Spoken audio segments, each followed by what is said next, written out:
അങ്ങനെ big Boss Malayalam season 7 ഏറ്റവും പുതിയ പ്രൊഡക്ഷൻ അപ്ഡേഷൻ ഇപ്പോൾ ആരാധകർക്ക് മുന്നിൽ പുറത്തു വന്നിരിക്കുകയാണ്. ആ അപ്ഡേഷനാണ് ഇന്നൊരു വീഡിയോ ഭാഗത്ത്. വീഡിയോയിൽ മുൻപ് വീഡിയോ ലൈക്ക് ചെയ്യുക, ചാനൽ സബ്സ്ക്രൈബ് ചെയ്യുക. ഈ വരുന്ന ജൂൺ ജൂലൈ മാസം അങ്ങോട്ട് ധാരാളം ചിത്രങ്ങൾ OTT റിലീസ് ചെയ്യും. നമ്മുടെ ചാനൽ ഭാഗം പരിശോധിച്ചാൽ ആ വീഡിയോയ്ക്ക് നിങ്ങൾക്ക് കാണാൻ വേണ്ടി സാധിക്കുന്നതായിരിക്കും. Bigg Boss Malayalam season 6 updation, അതായത് സീസൺ 6 അവസാനിച്ചത് കൂടി തന്നെ ഏവരും ഏറെ ആകാംക്ഷയുടെ ബിഗ് ബോസ് മലയാളം സീസൺ 7 ഓരോ അപ്ഡേഷനും അറിയാൻ വേണ്ടി കാത്തിരിക്കുകയാണ്.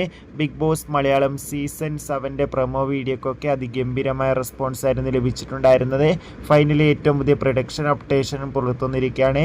ഇപ്പോൾ കിട്ടുന്ന അപ്ഡേഷൻ പ്രകാരം ഈ ഫോട്ടോയിൽ കാണുന്ന മത്സരാർത്ഥികൾ ഇത്തവണ ബിഗ് ബോസ് മലയാളം സീസൺ 7 ഉണ്ടാകുമെന്നാണ് റിപ്പോർട്ടുകൾ സൂചിപ്പിക്കുന്നത്. എന്തായാലും നിങ്ങളുടെ അഭിപ്രായം കമൻറ്റ് ചെയ്യുക. ആരൊക്കെ ഇത്തവണ ബിഗ് ബോസിൽ എത്തുമെന്ന് അടുത്തൊരു വീഡിയോയിൽ കാണും വരെ ഏവർക്കും ബൈ ബൈ, ടാറ്റ.